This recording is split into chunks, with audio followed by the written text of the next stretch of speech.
For today's video, ako nga maghahatid dito sa anak kong si Axel sa eskwelahan.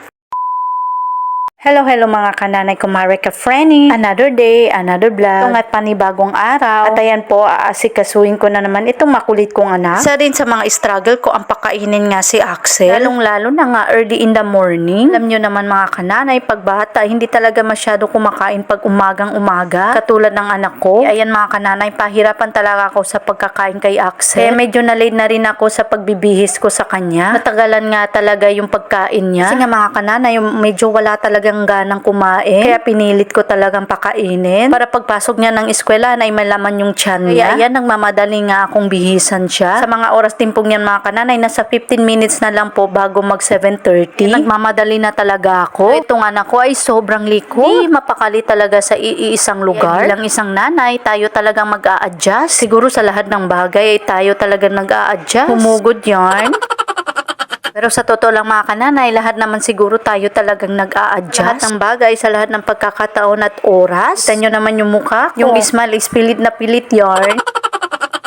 Gusto ko kasi mga kananay, kalmado lang ako. Pag lalo ako matataranta, lalong natatagalan. Kaya ayan, medyo kinakalma ko lang yung sarili ko. Nililibang ko nga talaga si Axel para hindi siya masyadong makulit. Sa mga oras din yan ay konting-konti na lang ang pasensya. Ay nakikita nyo naman sa kilos at mukha ko. Medyo naiinis na nga talaga ako dyan. No choice tayo. Kita nyo naman yung anak ko, parang mainis na rin. Ang umaga dyan ay grabing tagaktag ng pawis ko dyan. Pasensyahan nyo na yung pagmumukha ko dyan. Walang kaayos-ayos. Abay walang ka-filter.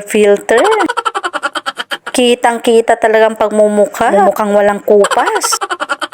Ako kasi mga kananay, inuuna ko talaga itong anak ko, sarili ko. Pagdating dito sa pag-aayos, mga talagang sinasabi nila pag magkaanak ka na, hindi mo na iisipin yung sarili mo. Iisipin mo na lang siguro yung sarili mo mag-ayos kung tapos na yung anak mo. Kayo rin ba ganito mga kananay? Una talaga yung anak bago sarili. Pero kasi ako nakikita mga ibang kananay dito na sobrang ayos na ayos ng sarili. Pero pagdating sa mga anak ay hindi naaalagaan. Hindi ko naman kinu-question. Pero base lang ito sa aking pag-oobserba. Pero syempre, kanya-kanya tayo ng pag-aalaga sa ating mga anak. Kung sa tingin natin na saan nakakabuti ay dun tayo. Kung saan mapapabuti siya. Kung saan mas magiging okay siya. Iba-iba naman po talaga ang pag-aalaga natin sa ating mga anak. Pero syempre, bilang isang nanay, isa lang talaga ang gusto natin mga kananay sa ating mga anak. Good health ang lagi. At syempre, isa na rin talaga dito yung mapapabuti lang talaga siya. Uwi ko nga galing sa paghatid kay Axel sa school. Dumiretso nga ako dito sa aking labahan. Nahabol ko nga yung oras ng pag-uwi ni Axel. At ayan po mga kananay, susunduin ko na si Axel sa school. Dating ko nga mga kananay, hindi pa pala open yung gate. Exactly 10:30 talaga yung open ng gate dito. Or na nga tayo mga kananay. Ito pala yung ginawa ni Axel sa school. Proud naman po ako bilang isang nanay. Hindi naman sobrang perfect, pero syempre, proud ako sa ginawa ng anak ko. Bilang isang nanay, achievement na rin to para sa akin. Hindi pa kayo naka-follow, please follow me, like and share. Kaya hanggang dito na lang, maraming salamat.